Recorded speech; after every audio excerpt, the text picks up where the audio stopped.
What can I say? Sometimes it's easier that way. And what can I do?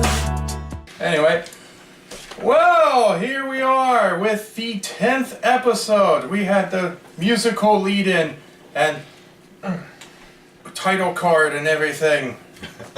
Yes, this is going to be our top favorite.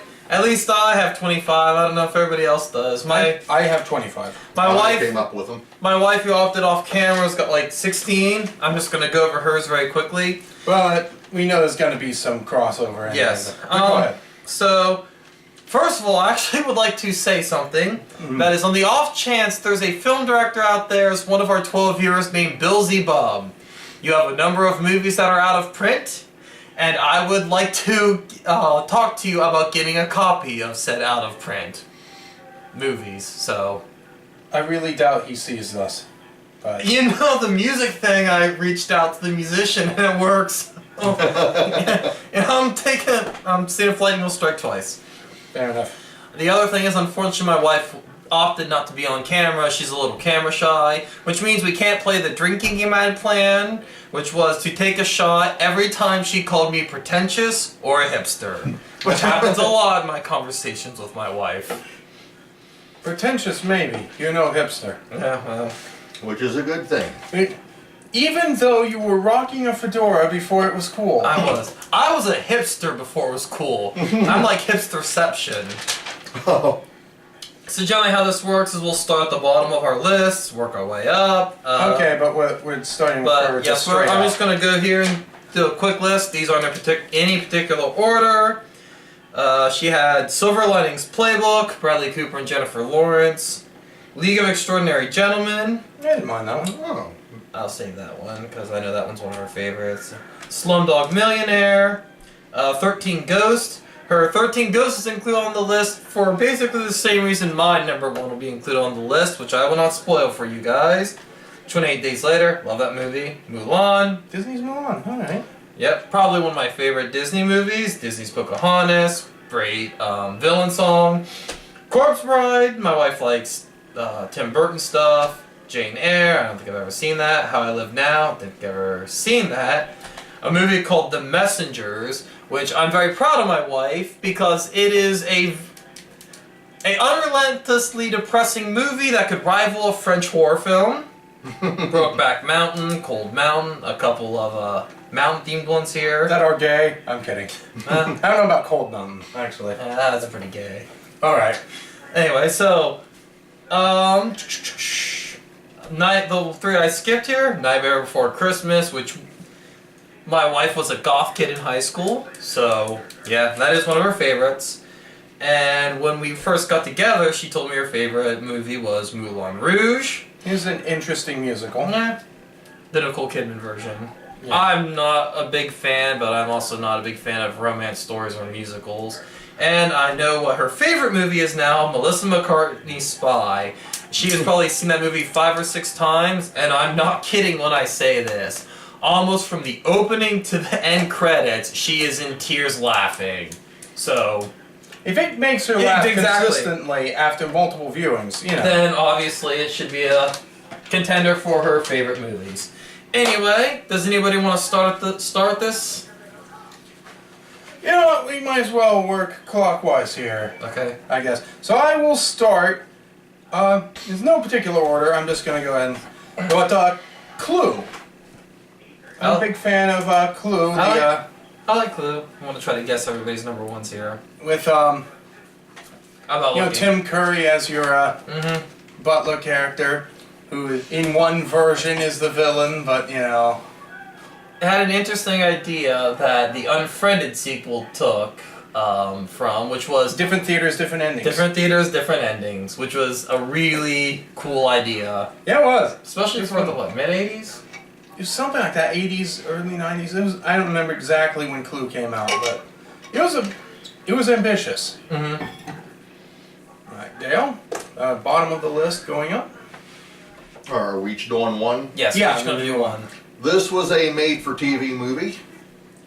Mazes and Monsters. Ah, yes. The dangers of D&D. Couldn't resist. Yeah. It's, that would require a great holy man. Yes. One you reminded me of, though it doesn't include Tim Curry, his name brought it to my head. Mind. Labyrinth. Oh, Labyrinth. Is that gonna be your list? On your list? Mm-hmm. Okay. Yeah, Jeremy's doing it with a list in his head. Cool. Well, I do like the Goblin Dance.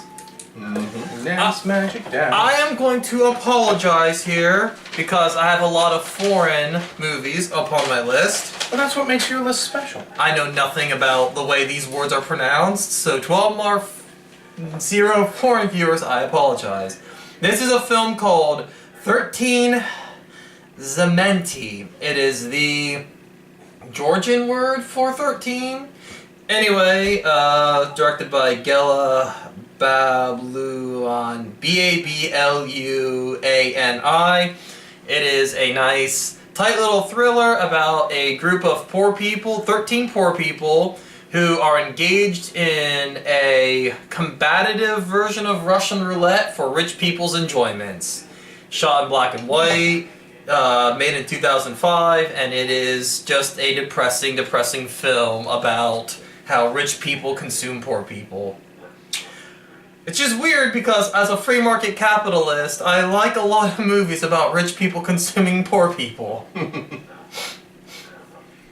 And the opposite, you have, on the other end of the political scale, we've got Eat the Rich. That's true. Yeah. But enough politics. Back to our stupid lists. My next one is Back to the Future Part 3. You know, the end of the overall story arc, and hey, cowboys, bang, bang, bang, bang. I like the Time Machine Train. It is a very nice touch. That was And cool. That it was so carried cool. over into the animated series. Which I'm not sure I've even seen. I saw one episode of. And I'm the cartoon guy. Yeah. So I probably haven't seen it. I could hunt it down if I really wanted to, but if I ever go back to doing Tuned In, I will. But Well, like I told Josh on the way over, they're considering a remake. of Back to the Of the Future, I future. really don't want. It's unnecessary. Why? Why? That was my question. Why? Okay, these movies are good. There's lots of bad movies. Remake bad movies. Remake I Spit on Your Grave, You which they have- did and was better than the original. You have nothing to lose by remaking the bad movies. Yeah, exactly. And everything to lose by remaking the good ones. If you remake a bad movie, the worst that happens is it's worse and it becomes a college drinking party game. But they remake the good movies for one reason only. Money?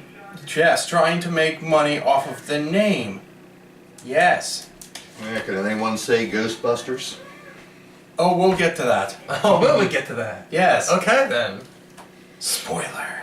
Alright, go ahead, Dale. The next one I have Crossing here this is off as I'm going. Excalibur. Never seen it.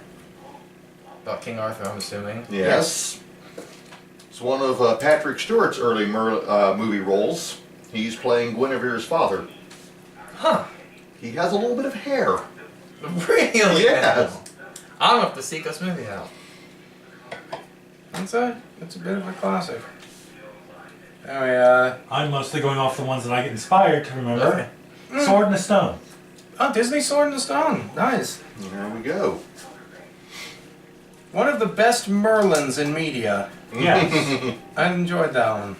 That was probably made from what I would consider to be overall my favorite era of Disney. Because that would have been around the same time as the Robin Hood with the Fox dude, right? Yeah. And Pinocchio.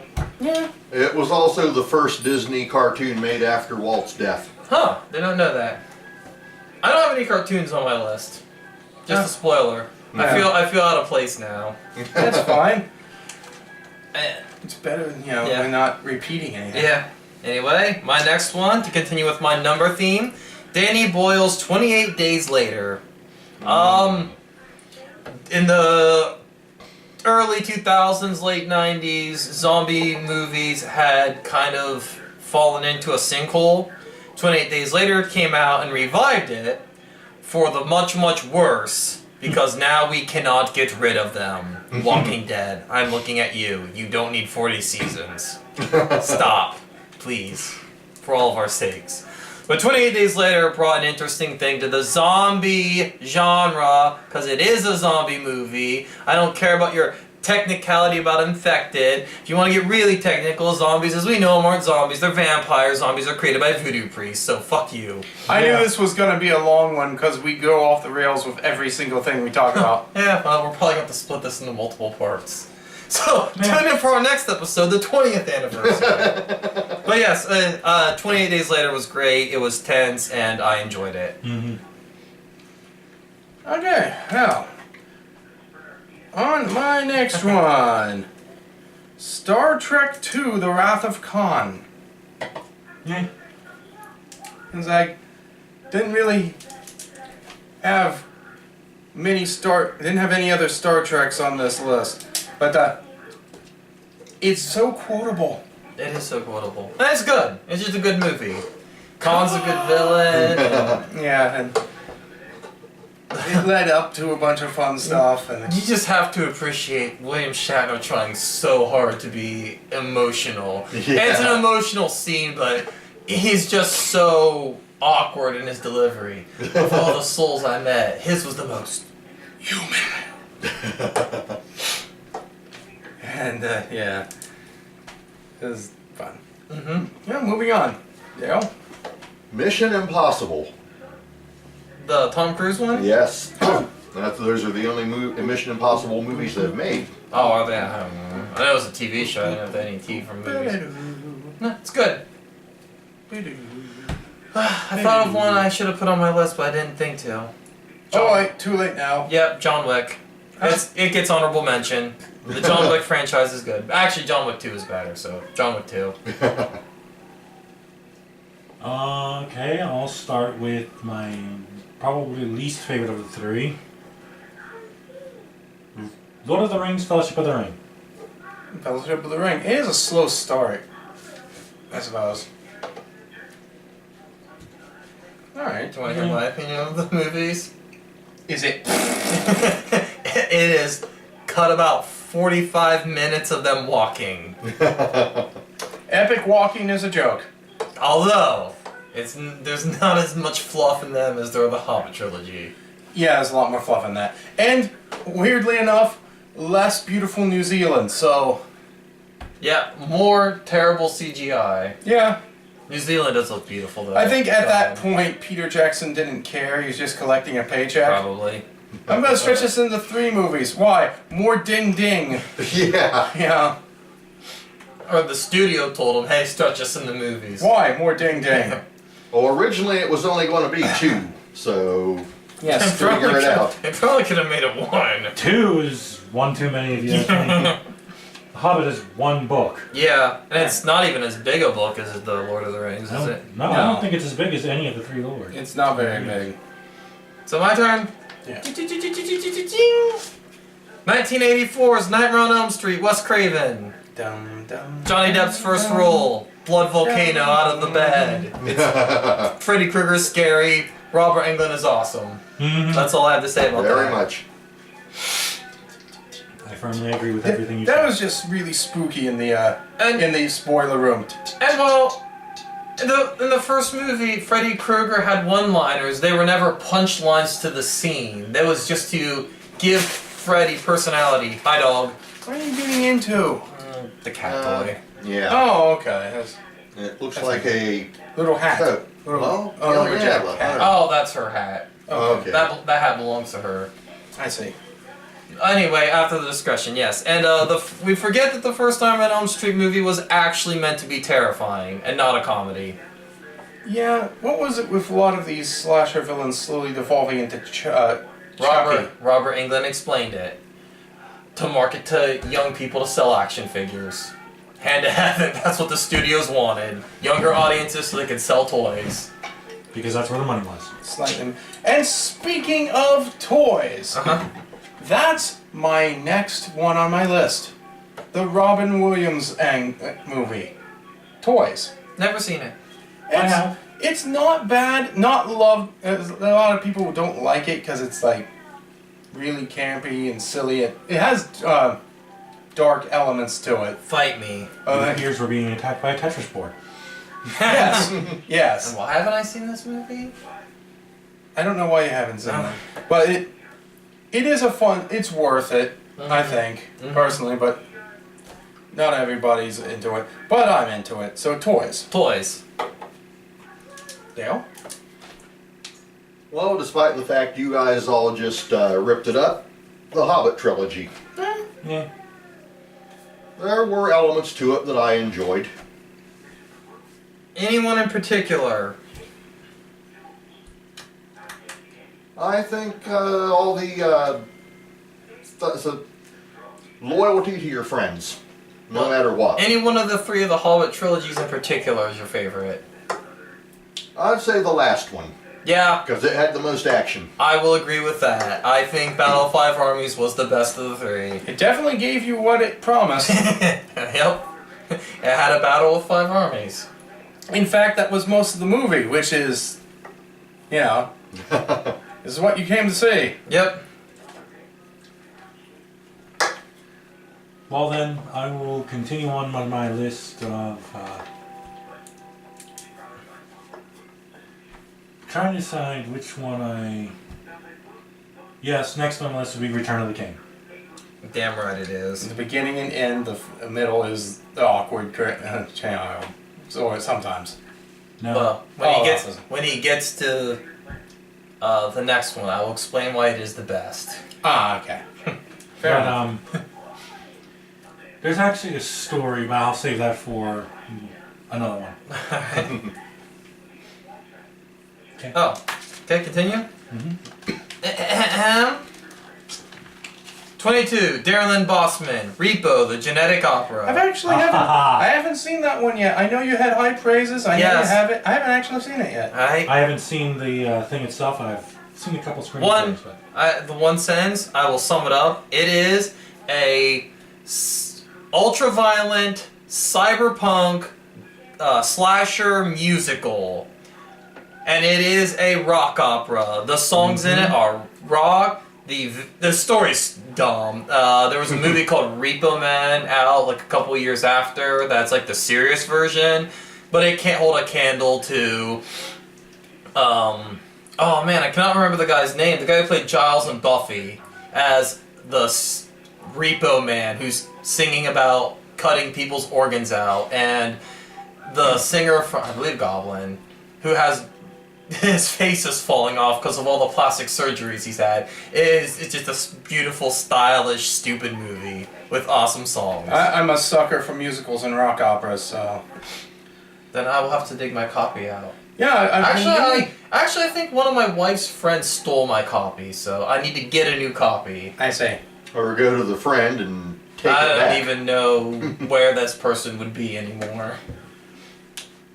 Josh. Okay, well, if I remember, I'm gonna have to try to think of something else to replace. Oh, I know what I was going to replace that with. And I'll do that now so that I don't forget later in this list. The Dark Crystal. Ah. The old Jim Henson fantasy, dark fantasy. Also a little whimsical too. But the classic Dark Crystal was at the time brilliance in puppetry and also Yeah, well, it's Jim Henson Studios. Yeah. Come on. and painted such a wonderful picture. I heard they wanted to make a sequel and they just haven't. Did the movie do very good in theaters? It did great. Yeah, it was. But, one of the, I know it's a cult. I know it's a cult icon. I mean, all the recently, fans- since the Disney buyout, Yeah. that Disney was wanting to make a sequel, but they haven't gotten around to it yet. Well, I mean, you get Jim Henson. Jim Henson is the puppetry, what Disney Studios is the animation. Cutting edge means 10 years behind these companies. It's true. I mean, and Jim Henson Company did a sci-fi series called Farscape. Oh Farscape yeah, was awesome. Farscape was awesome, so yes, Jim Henson's just an awesome... I like Farscape better than Lex. I like Lex better. but Maybe heresy to you guys, but No. As far as the science fiction shows go, Farscape is my second favorite behind Lex, so that's a fair. Have you that's seen fair. much of Lux? I caught several episodes. Lex has a very particular taste. It does. Yeah. The humor. Well, I didn't see it from the beginning, so You don't have to. Yeah. don't think you have I to. needed stuff. You know, it would help if I could had something to clarify some of the things. Maybe that it were would have helped. It's not. I'm going to tell you right now, I've seen all of Lex. A lot of what you think needs clarified never gets clarified. wrong. It's a silly series. Well, those are some of the best We ones. probably should have put one of the Tales from a Parallel Universe on one of our lists. Never thought about it. A lot of stuff had to get. I had to bump Jaws from my list. Jaws got bumped for another movie, so. Yeah. I guess. Jeremy? I thought it was up to you. Dale's still. Oh. I already did. Oh. Dark Crystal, it is your turn. Okay. We're at And 21? yes, Okay. Lord of the Rings trilogy. He did The Hobbit, now he's doing the Lord of the Rings trilogy. Which Jeremy is also covering, so... Which one's your favorite? I'd have to say the end of the saga, Okay. Return of the King. Return of the King? You're wrong, but whatever. Well, which one did you like? best? Jeremy, what's the right answer? That would be the second one. That's right, Two Towers. 2 Towers. And Two Battle Towers of is Helm's fine. Deep. That's Yeah. all I have to say. Yes! That actually is Damn, pretty darn good. that's right. That's right. I'm going to change my answer. He Battle for has Helm's seen Deep the makes light. it. Yeah. Battle for Helm's That, ironically, and seen the light that Gandalf gave Yep. as he went Yes. down the... Interestingly enough, my wife saw it with me. She thought all of the orcs and everything were actual people in costume. The CG in the movie was actually pretty decent. Because the end had this huge list of thanks to, and it looked like the entire population of New Zealand.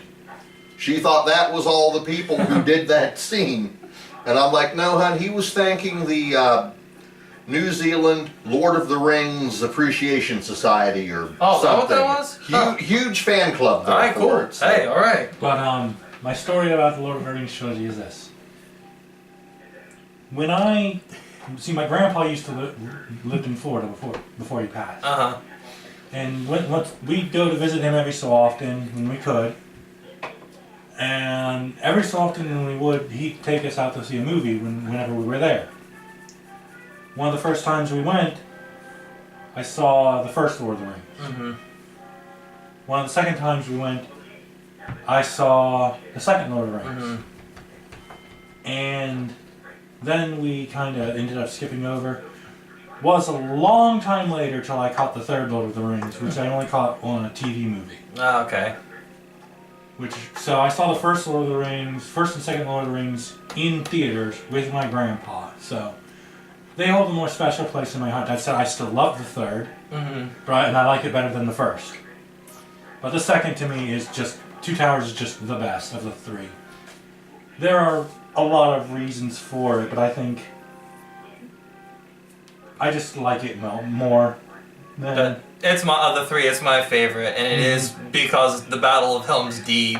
Yes. In an epic medieval fantasy movie, that is the epic medieval fantasy fight scene I wanted to see. Yep. I mean, there's good scenes in the other ones, and there's a lot of, like, interesting... I wish they would have just made Frodo and Samwise a couple, because they acted like a couple. And you know what? Let's get some strong gay characters in these movies. Yep, and the other one I saw, another one that I saw with my grandfather. I'll talk about it later. Alright. Probably next, if I'm not. Alright, let me see what I got going on here. Oh yeah, I forgot this one's on the list. Number 21, Scott Pilgrim vs. the World by Edgar Wright. Speaking of gay couples in movies, Yes, which had Brie Larson as Envy Adams. And now this one, actually, I love the movie. I think it looks cool, and I actually like it better than the graphic novels. The graphic novels are like a romantic character drama. The movie's just a straight-up action movie. And the fight scenes in it are great. My favorite fight scene is, spoiler alert, to a movie that's 8 years old, almost 9 years old, 2010. It's, in the comic, he fights a vegan who has psychic powers because he's a vegan, because this is the kind of humor this is. And in the comics, he had eaten chicken parmesan months ago, and the vegan police just show up out of nowhere to take his powers. In the movie, the vegan police show up. He's like, "Don't I get 3?" He puts milk in a thing of coffee, and he's like, "Here, have a coffee." And the villain, played by Captain America, this character played by Captain America, he goes, I'm psychic, I can read your mind. I know you put milk in this coffee. And he goes, "No, I put milk in that coffee." Then thought really, really hard about putting it in. He's like, vegan police show up, he's like, "Wait, don't I get 3 strikes? Chicken parmesan, gelato, this is your 3rd strike." No more vegan powers. Chicken parmesan, is that meat? Yeah, parmesan's some kind of rodent, isn't it? that was the punchline to that scene. Yeah. Actually, the punchline was the 2 vegan police doing a slow motion freeze frame high five. Yeah. Vegan police! It is also the movie that introduced me to now was one of my favorite bands called Metric. The Envy Adams character sings a song called Black Sheep, which inspired me to buy the soundtrack, which let me hear Metric's version of Black Sheep, and I was like, "Yep, I like this band." Josh? Oh, Pirates of the Caribbean. The first one? Yeah, the one that's actually, Curse of the Black Pearl. Best one of the series. Yeah, I believe that one is the best one of the series. The one that started the Johnny Trent drunken Jack Sparrow gimmick. Yeah, that historical recreation buffs hate, because after that movie, all the new people just wanted to be Jack Sparrow, and he's like the worst pirate ever to have on your crew. Which is the point of Jack Sparrow. Yes. I don't really know what else. But I thought the Curse of the Black Pearl was the best one. Don't get me wrong, I love the character of Davy Jones in the later movies. Mm-hmm. Well, Oh, go ahead. the thing about Pirates is it suffers from what I'm going to call Back to the Future syndrome, where the first movie seems to be its own standalone movie. Mm-hmm. Oh, yeah. I mean, yeah, they have that teaser at the end of the first Back to the Future. Yeah, but like 99% of movies have teasers that go nowhere. But they needed but the other 2 needed the first one. The other 2 needed the first one. The first one stood on its own and didn't actually seem to have a sequel in the plan. Yeah, We're because going to talk about that later in my list. they wrapped it all up by the end. It was great. And also, it's not... This movie had the Jack Sparrow character I hate, but to be fair, I don't think when they first made the movie, they thought that every character Johnny Depp was going to play was going to be Jack Sparrow. It was just, let's make a funny, dumb, drunk pirate. Alright, well, Dale?